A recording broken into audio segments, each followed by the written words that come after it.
Hello, this is Lucy at Pilates Birmingham. Today I'm going to show you an exercise called the standing leg balance. It's a Pilates exercise. It's really good for stabilising the hip joint. So it's great for after you've had a hip replacement, usually about 3 weeks after, when you're able to start standing without crutches. And it's really good for your postural alignment and general core stability and good leg strength. So we'll have a look. So you start standing with your feet at hip width, toes are in line with the heels. We have our hands onto our hip bones, we're feeling all of the space in between the vertebrae. The back of the neck is long, the chin is parallel to the floor, crown of the head is reaching up towards the ceiling, shoulders are down from the ears. So we start off just with walking on the spot. So you're lifting the heel and lower, lifting the heel and lower. So you're just lifting the heel. When I first start teaching this exercise to classes, people think it's an easy exercise, and this is really not an easy exercise. The things that people do wrong is they start sort of just leaning and resting their weight side to side. This is the whole thing that we're trying not to do with this exercise. So you're using your navel to spine, you're drawing in quite strong with your abdominals to help you hold your hip bones level to the floor, so we don't want that hip lifting up. But you're also really squeezing into the muscle in the side of the bottom to stop us from resting out into the hip, so we haven't got that sort of weakness in the hip, so we're drawing in strong into the hip.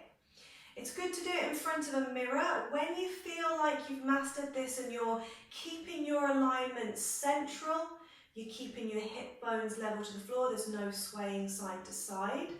See if you can take it into a toe tap. You have to start to incorporate a lot more into the hip joint. So you're strongly using your navel to spine to keep your hip bones level. You're really squeezing into the hip to stop you from leaning into the hip. And the reason why it's so good to do it in front of a mirror is because you can literally see how much you might be swaying side to side, and you're just trying to keep that swaying to a minimum.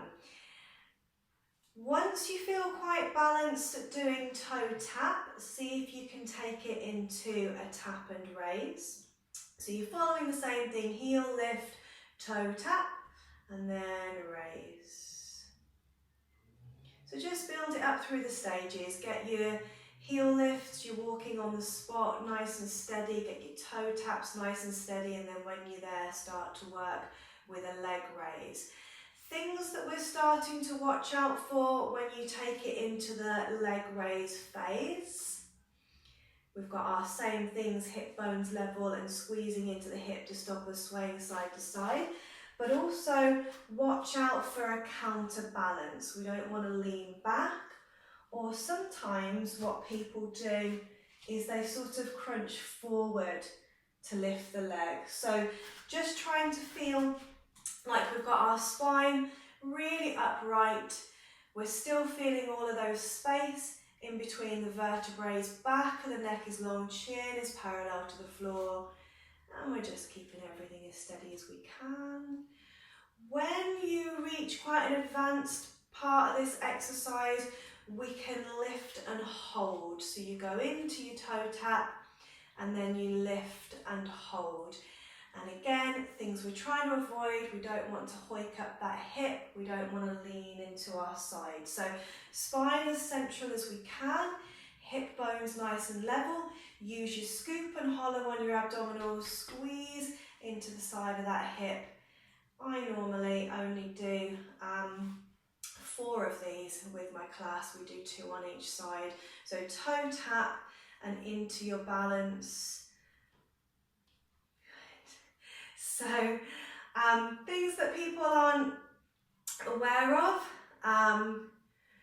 when you get like a rocking sensation in the foot, let me see if I can do it on this one. So when you get like a rocking sensation in the foot, you need to be able to lift up the arch in the foot, and you do that by really squeezing into the glute. So if you can really squeeze and engage, into the muscle in the bottom, it will help you lift up that arch in the foot, which will stabilise the foot, which will then help you stabilise the leg as well. So we'll just do one more. And this is why it's such a good exercise for postural alignment as well. We're getting all of our leg strength, but we're just making sure we hold that alignment in the body. So we're strengthening the body in an aligned position, and we're getting all of the benefits of working on our hip joints and maintaining our balance as well. So calming steady down. If you enjoyed the content on this video, please have a look at my channel and do subscribe. I've put some links in the comments below to other exercises I have done for spinal rehabilitation and to strengthen the hips after a hip replacement. Thank you very much.